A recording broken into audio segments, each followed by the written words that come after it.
Hi అండి. ఇవాళ special ఏంటంటే మా రజిత కేక్ తీసుకొచ్చింది. షాప్లో అందరం కలిపి సెలబ్రేట్ చేసుకోవడానికి అని చెప్పి మాకు న్యూ ఇయర్ ముందుగానే వచ్చిందనమాట. అంటే 31st రోజునే సాయంత్రమే సెలబ్రేట్ చేసేసుకుంటున్నాం మేము. అందరికీ కూడా మన ఆంగ్ల నూతన సంవత్సర శుభాకాంక్షలు. ఈ కొత్త సంవత్సరంలో అన్ని శుభాలు జరగాలని, అంటే మనం అనుకున్న కార్యక్రమాలు ఏవైనా నెరవేరాలని మనస్ఫూర్తిగా కోరుకుంటున్నాను. మళ్ళీ దీనికి ఏమంటారు, కాంట్రవర్సీ కామెంట్స్ ఏం పెట్టకండి. కొత్త సంవత్సరంలో మా రజిత తీసుకొచ్చింది, అందరం సంతోషంగా ఇలా కలిసి సెలబ్రేట్ చేసుకున్నాం. దా హ్యాపీ న్యూ ఇయర్.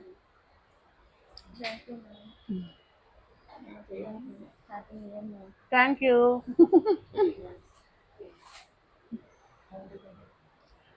తీసుకోండి అందరూ.